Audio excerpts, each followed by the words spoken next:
Disseram-lhe, pois, os judeus: que faremos para executarmos as obras de Deus?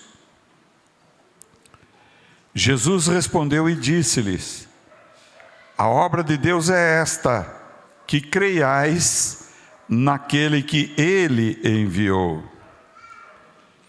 Disseram-lhe, pois: que sinal, pois, fazes tu para que o vejamos e creiamos em ti? Que operas tu? Nossos pais comeram maná no deserto, como está escrito: deu-lhes a comer o pão do céu. Disse-lhes, pois, Jesus: na verdade, vos digo que Moisés não vos deu o pão do céu, mas meu Pai vos dá o verdadeiro pão do céu. Porque o pão de Deus é aquele que desce do céu e dá vida ao mundo. Disseram-lhe, pois: Senhor, dá-nos sempre desse pão. E Jesus lhes disse: eu sou o pão da vida.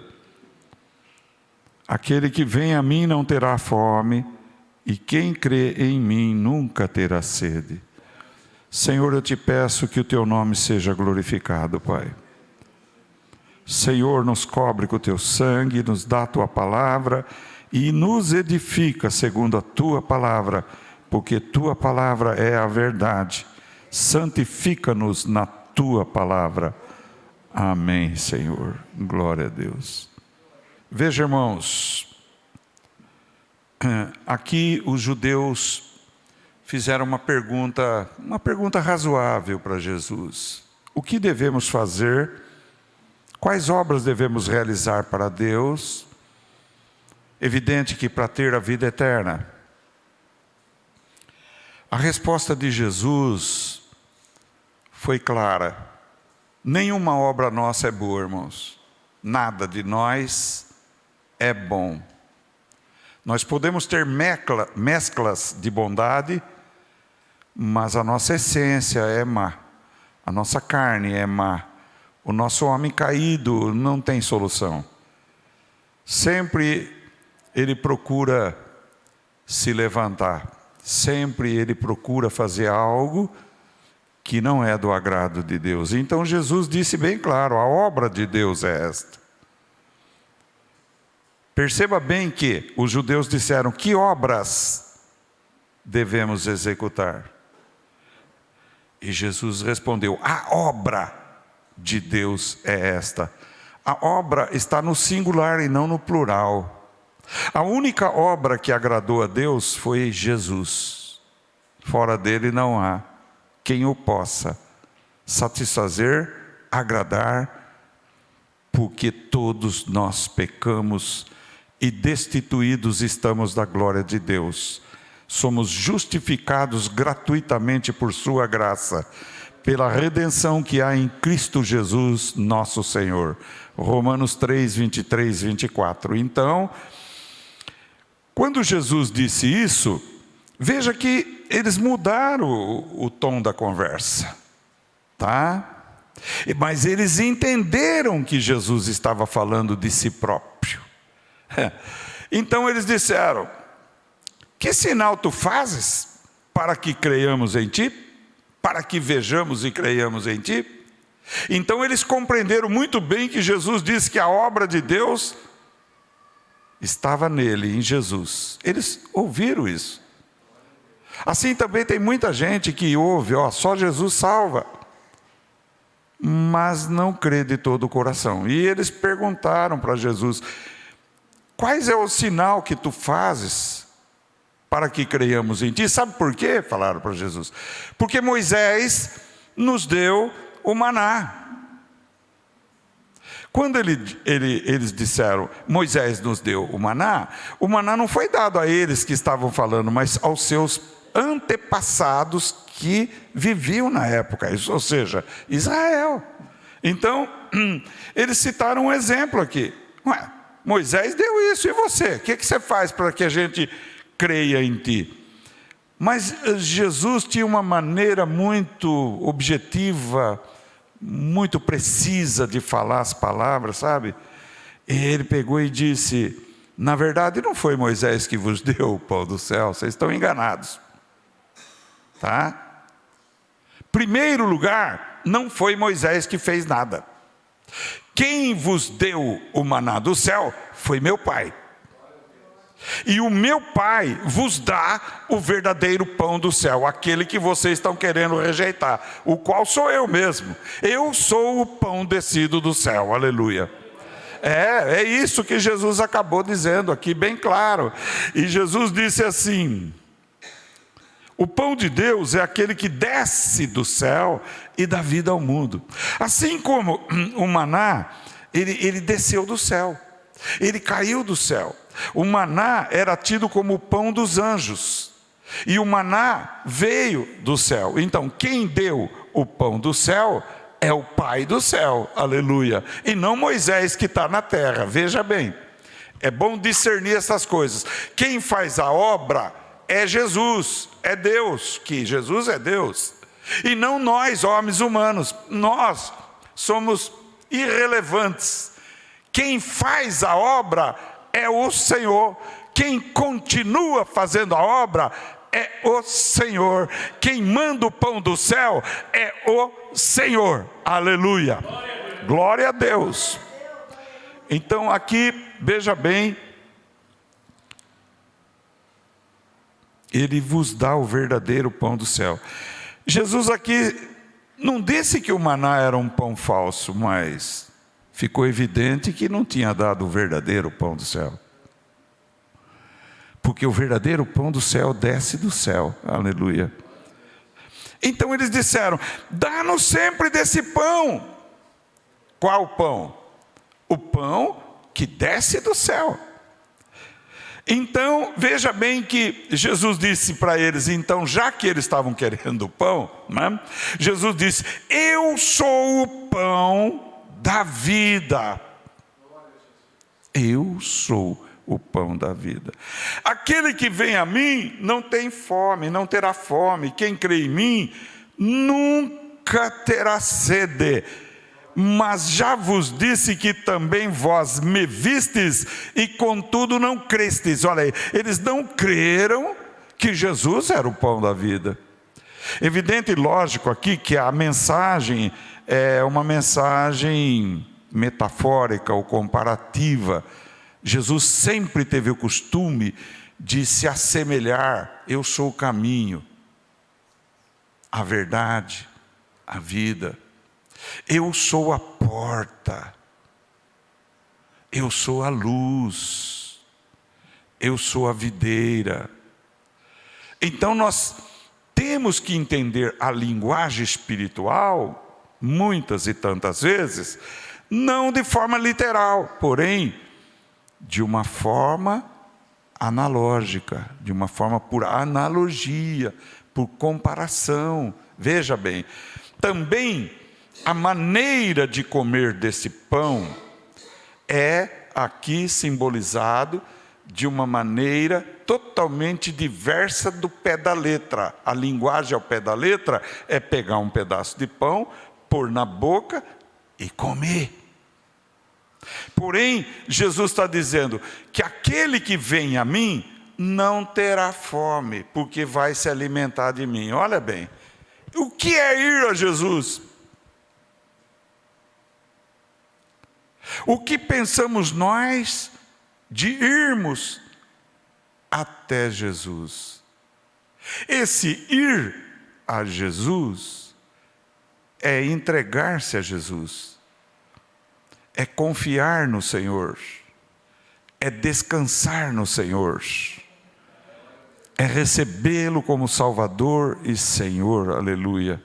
Ele diz: o que vem a mim, eu não lançarei fora. Olha bem, o que vem a mim. Se formos imaginar também na linguagem literal, ou ao pé da letra, Judas foi até Jesus, mas não foi até Jesus.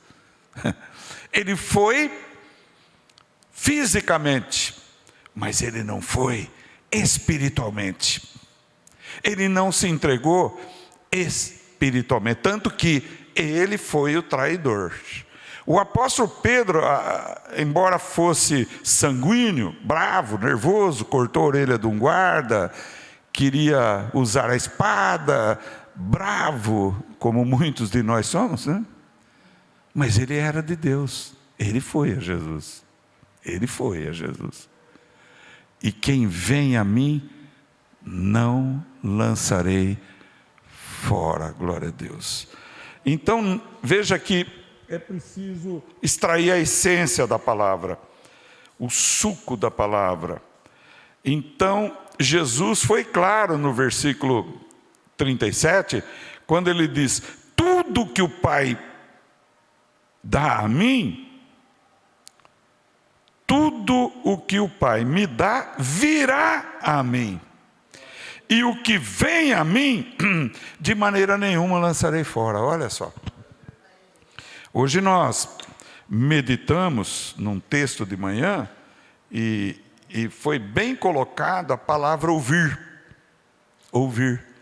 Quando Jesus diz em João 5:24: em verdade vos digo, aquele que ouve a minha palavra e crê naquele que me enviou, tem a vida eterna, e não entrará em juízo de condenação, mas passou da morte para a vida. Então nós fizemos a distinção, e vou fazer agora, entre ouvir e escutar.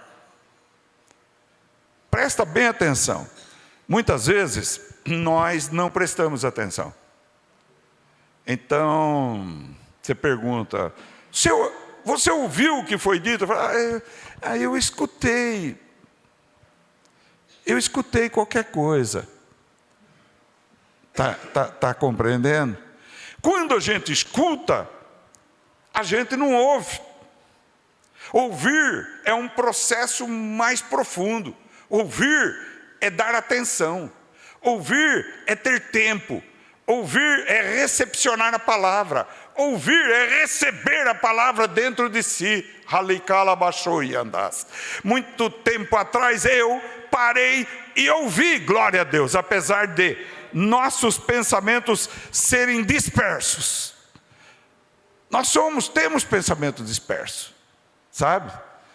Muitas vezes nós estamos navegando longe daqui com os nossos pensamentos, tá? Mas se nós recebermos, atendermos, prestarmos atenção, e a palavra de Deus for ouvida, aleluia, nós nos arrependemos. Aquele que ouve a minha palavra e crê naquele que me enviou, tem a vida eterna. Você sabia que todos os segundos, momentos, tempo que nós temos aqui na terra, são muitos. Veja, cada um de per si, a sua própria idade, e veja quanto tempo, quantos segundos, quantos minutos, quantas horas nós já vivemos.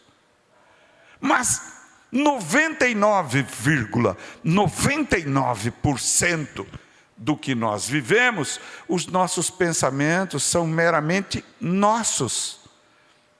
Não são pensamentos de Deus. Nós não estamos prestando atenção e nos dedicando para ouvir o que Deus está dizendo. Olha só, presta bem atenção nisso, olha só.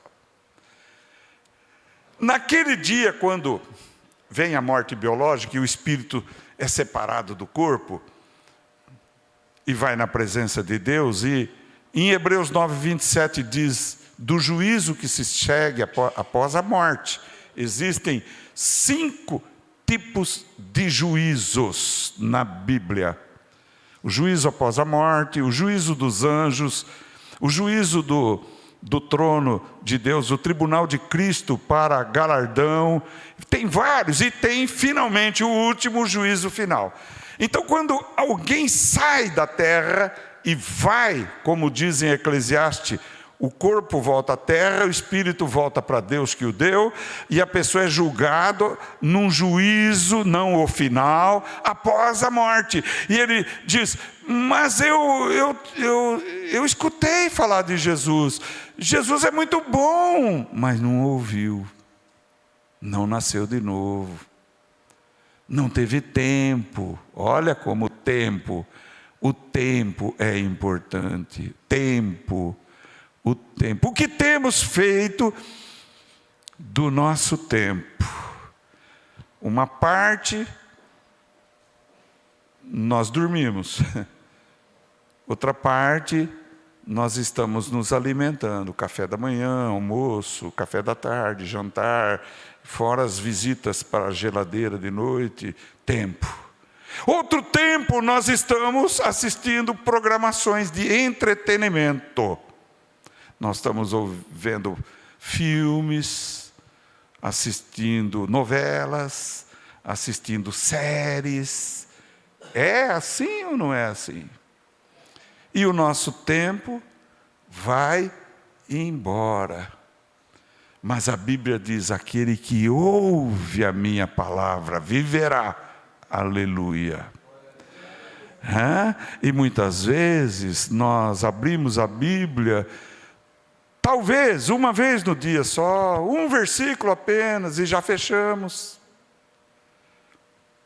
Talvez a gente não tenha tido tempo para ouvir as mensagens que muitos e muitos servos de Deus lançam pela internet, lançam pela televisão, lançam através das redes sociais, mensagens tremendas que fazem a gente refletir. Ou enfim, Deus está falando conosco através de inúmeras formas e meios.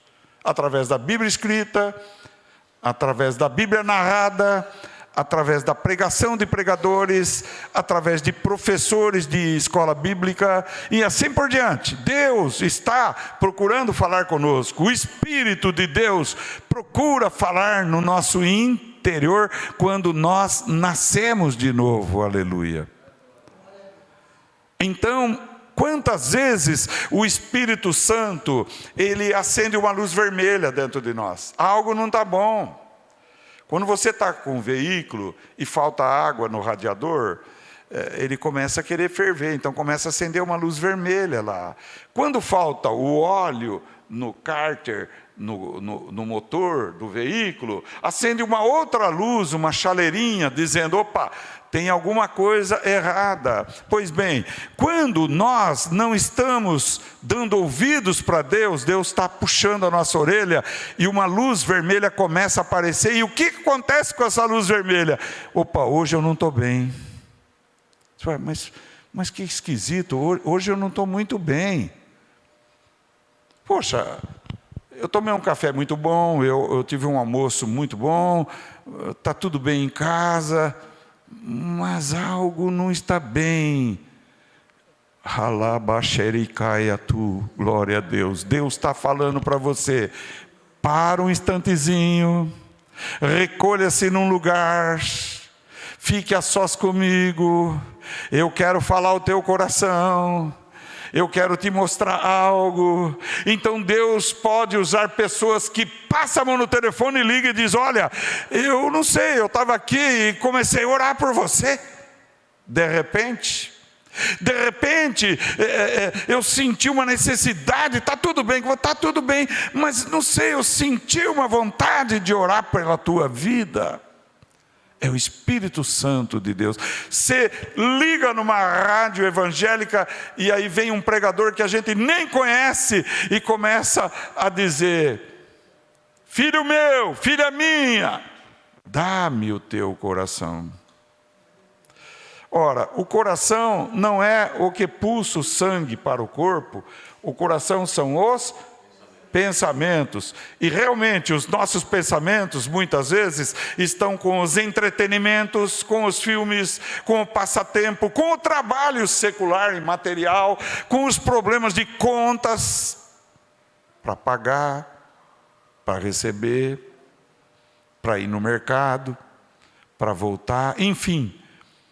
As ocupações estão ocupando nossas vidas. E nós estamos precisando do pão do céu, aleluia. Nós estamos precisando ir a Jesus para comer de Jesus, ir para Jesus para se alimentar de Jesus, ir até Jesus para beber de Jesus, aleluia. Porque Ele é o verdadeiro pão que desceu do céu, e Ele mata a fome que a carne não pode se satisfazer, comendo os alimentos da terra, que a amizade não pode satisfazer, que os livros não podem satisfazer, que os filmes não podem satisfazer. Deus não está proibindo nós de nos entretermos, de assistirmos filmes. Não, Deus não está querendo esse 100%, mas Deus está querendo pelo menos os 10%, recantalabasoramas, rehaia sirmianda, separados, ou seja, no quarto, ou na sala, ou em algum lugar, a sós com Deus, dizendo: fala comigo, Senhor. Samuel era criança, foi levado para o sacerdote Eli, e de noite ele escutava chamando ele. Ele não entendeu. Ele foi até Eli e contou, e imediatamente ele disse: o Senhor está querendo falar com você. Então veja bem, então Eli orientou Samuel no seguinte: quando chamar, diga: eis-me aqui, Senhor, o teu servo escuta, aleluia. Ora, Deus não é Deus, Ele não poderia falar, independente de dizer isso, poderia, mas Deus quer que a gente dê atenção para Ele, aleluia. Ele quer que a gente preste atenção naquilo que Ele quer dizer, Ele não joga a palavra fora. Quando Ele te chama, quando Ele te fala, quando Ele te exorta, quando Ele te consola, quando Ele vem até mim, até você, Ele vem com um alvo, um objetivo definido, aleluia. E nós precisamos dessa comunhão com o Senhor, dessa ligação com Deus. Fala comigo, Senhor, que a tua serva escuta. Fala comigo, Senhor, que o teu servo ouve, glória a Deus. Os judeus: vocês estão me vendo, Jesus diz, mas vocês não crêem. Eu estou aqui, eu sou o pão vivo descido do céu. Vocês não estão crendo, vocês não estão confiando. Então eu não posso fazer nada por vocês, porque vocês não querem que seja feito nada com vocês. Olha que coisa interessante, irmãos. Você vive chamando o teu amigo, teu vizinho, teu parente: vamos à igreja, vamos comigo. A palavra de Deus está sendo pregada, Deus está falando conosco pela pregação. Vem, vem que Deus vai falar ao teu coração. Hoje eu não tenho o quê? Hoje eu não tenho tempo. Quem sabe amanhã? É assim ou não é assim? Hoje eu já tenho um compromisso. Na verdade, nós estamos dizendo que o nosso compromisso é maior do que o compromisso de ouvir a Deus. Deus fala ao nosso coração. Muitas vezes você está dizendo: eu estou sendo atacado pelo mal de uma maneira devastadora, porque você deixou a habitação do Senhor, saiu e foi longe. Aquela ovelhinha que está longe, aquela ovelhinha que passou por debaixo do arame farpado, foi parar lá no território do lobo. O lobo está louco para te devorar, para acabar com a tua vida. Então Jesus está dizendo: eu sou o pão da vida, aleluia. Oh, quem tem fome vem para mim e coma, quem tem sede vem a mim e beba, aleluia. No texto, na sequência, nós seres humanos temos, é interessante, nós só compreendemos certas coisas de forma literal. Nós não somos capazes de entender mensagem, olha bem. nós precisamos entender o que Deus fala.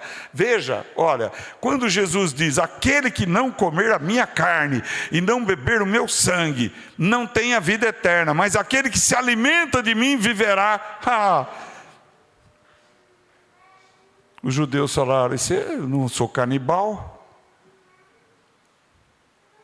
Levantaram e foram embora. Está aí no Evangelho de João, lá para frente, foi embora. Aí Jesus viu que foram embora. Jesus disse: a carne para nada serve. As palavras que eu vos disse são espírito e vida. As palavras que eu vos disse são espírito e vida. Então Jesus virou para os 12 e disse: vocês querem ir embora também? Pode ir. Pode ir embora. Vocês querem ir? Pode ir. O apóstolo Pedro disse: para quem iremos nós, Senhor? Só tu tens palavras de vida eterna. E temos crido e conhecido que tu és o Filho do Deus vivo. Temos crido e conhecido que tu és o Filho do Deus vivo. Temos crido e conhecido que tu és o pão vivo descido do céu. Temos crido e conhecido que podemos nos alimentar de ti. Halaba, sorra e mai. A tua palavra é a verdade. Santifica-os na verdade. A tua palavra é a verdade. Vós já estáis santificados pela palavra que eu vos tenho falado. Aleluia. Nós temos sido separados pela palavra de Deus. E a palavra de Deus no princípio era o verbo estava com Deus e o verbo era Deus. Todas as coisas foram feitas por meio dele, e sem ele nada do que foi feito se fez. Ele é a luz dos homens, e a luz brilhou nas trevas, e as trevas não a compreenderam, porque não ouviram. Halei tchalabalá. Veio para o que era seu e os seus não o receberam, mas a todos quantos o receberam, deu-lhes o poder de serem feitos filhos de Deus, aos que creem no seu nome, que não nasceram da carne, nem do sangue, nem da vontade do varão, mas nasceram de Deus. Aleluia.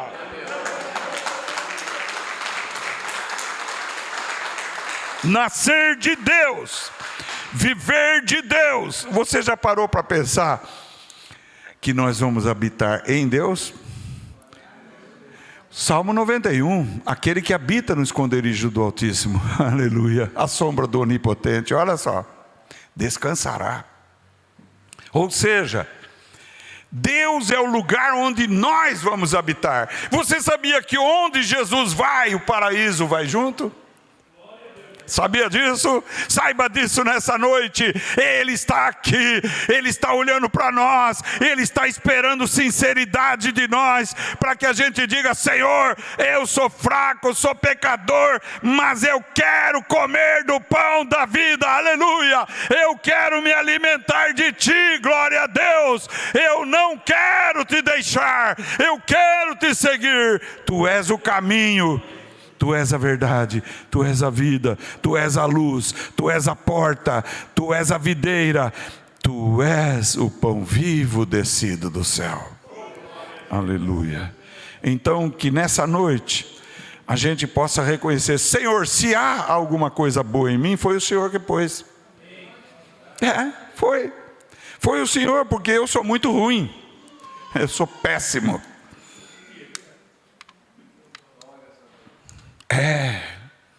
Sabia que nós somos bem ruinzinhos, irmãos, viu? É só Jesus, é só misericórdia de Jesus, Mas Jesus preferiu ir atrás daqueles que se dizem: sou ruim mesmo, eu preciso de Ti, Senhor. Quando Jesus lavou os pés dos apóstolos, Pedro disse: de jeito nenhum, o Senhor não vai lavar meu pé. Achou que estava fazendo um grande negócio, né? Jesus falou assim: se eu não lavar o teu pé, você não tem parte comigo, então me lava por inteiro. Não precisa inteiro, só o pé. Aleluia. Ele só quer lavar o teu pé e o meu pé, aleluia. Ele quer limpar ali, carabassori andarabás. Ele quer te renovar, Ele quer te levantar, Ele quer te alimentar, para que você sinta prazer e desejo de estar com Ele, nele, andando nele, aleluia, não temendo nada. E Paulo fala bem claro: quando eu sou fraco, é aí que eu sou forte, ô glória, porque já viu que quando nós reconhecemos que somos fraquinhos, Ele nos torna muito fortes. O perigo é quando a gente diz: sou muito forte. Aí Ele precisa mostrar que nós somos fraquinhos. E aí tem motivo para chorar depois e dizer: Senhor, tem misericórdia, entrei bem, mas estou de volta, Senhor, por favor, tem misericórdia. Você que tem filhos, cada um aqui, muitos aqui são pais, pai, mãe. Quem é pai e mãe aqui? Levanta a mão para me ver. A maioria, isso. Seu filho é bonzinho o tempo inteiro?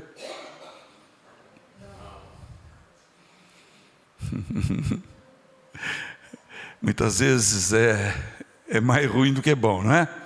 Ele deixou de ser seu filho porque ele é ruim? Ou ela é ruim? Deixou? Não. Mas você só pode ajudar ele se ele chegar e dizer: meu pai, minha mãe, olha, eu errei.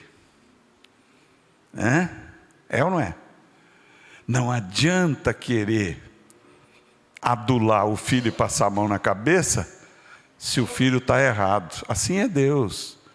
Deus tem bênçãos para dar para mim, para você, para nós, mas nós temos que reconhecer o que nós estamos deixando de fazer, omissão, ou fazendo errado, ação, ou pecando por intenção. Ele quer que a gente reconheça isso. Por isso que Ele nos uniu no mesmo lugar, pessoas diferentes. Nós somos pessoas diferentes uma das outras, não somos? Ou somos iguais? Diferentes?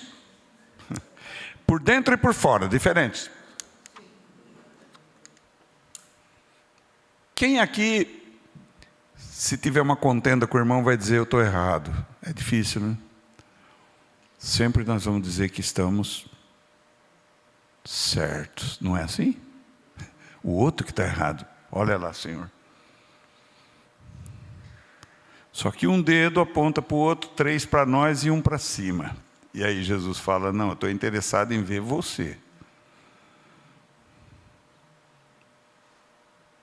Você está disposto a perdoar?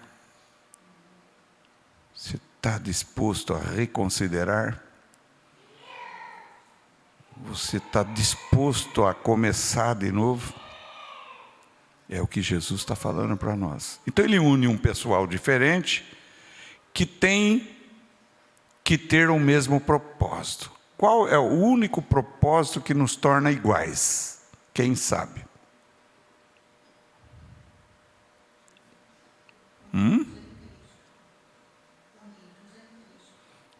Ela disse: unidos em Cristo.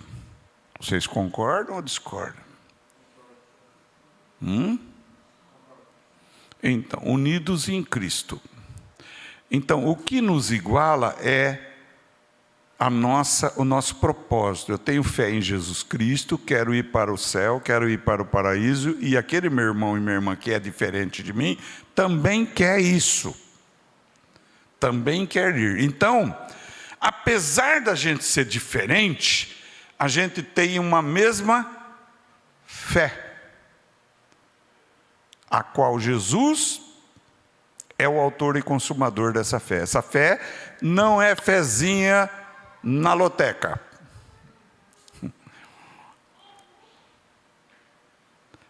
Não é fezinha num bilhete da Loteria Federal. Essa fezinha não é a fé que a Bíblia ensina. Nós temos que ter uma mesma fé em Jesus Cristo. Essa fé nos iguala. Nós temos o mesmo objetivo, temos o mesmo propósito, que é servir Jesus, ou não? Ou será que eu estou enganado? Será que tem alguém aqui que é islâmico? Tem alguém aqui que é da Sheikh Noé? Tem alguém aqui que a fé dele não tem nada a ver com aquilo que nós estamos dizendo? Tem? Não. Então, ninguém levantou a mão. Agora, todos que estão aqui têm fé em Jesus?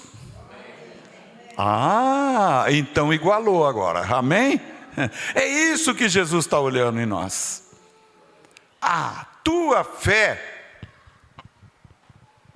vai te salvar. Por quê? Porque pela fé somos justificados e temos paz com Deus por nosso Senhor Jesus Cristo. Romanos 5, verso 1. Somos salvos pela graça, ou seja, a graça é um presente de Deus que Ele deu, e que nós recebemos sem ver.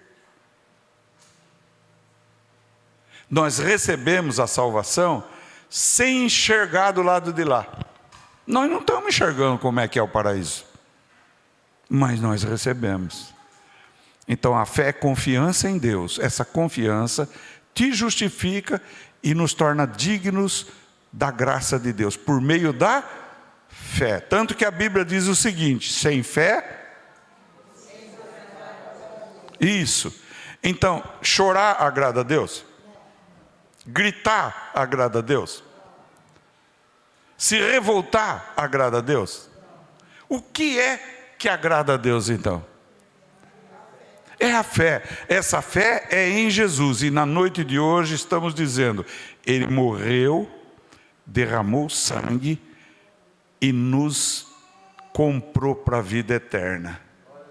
Você tem fé nisso? Você crê de verdade nisso? Ele é o meu Salvador, o teu Salvador, o nosso Salvador, aleluia. Um só salvou bilhões, ou seja, Jesus. Está entendendo? E é isso que nós vamos celebrar na noite de hoje, em memória dele. Nós vamos comer, porque o ser humano tem que comer, não tem jeito. Jesus acho que olhou assim e falou: não tem jeito. Se eles não comerem algo, eles não vão entender. Então, como pão, isto é o meu corpo, isto representa o meu corpo que é dado por vós. Você veio a Jesus, Ele te alimentou, porque Ele é o pão descido do céu. Você foi a Jesus, Ele te deu água viva e você matou a tua sede. O que vem a mim e crê em mim, se alimenta de mim. É isso que Jesus está dizendo. E o judeu só entendia sobre o maná caído no tempo de Moisés. E estava confundindo o maná como que Moisés tivesse dado e não Deus. Quem dá a vida eterna é Deus. Pela graça sois salvos, por meio da fé. E isto é dom de Deus. Não vem das obras, para que ninguém se glorie diante de Deus, porque somos feitura sua, recriados em Cristo para as boas obras, as quais Deus as preparou de antemão para que nelas andássemos. Ou seja, a obra não me salva, mas a obra provém de Cristo que habita em mim, habita em você e habita em nós.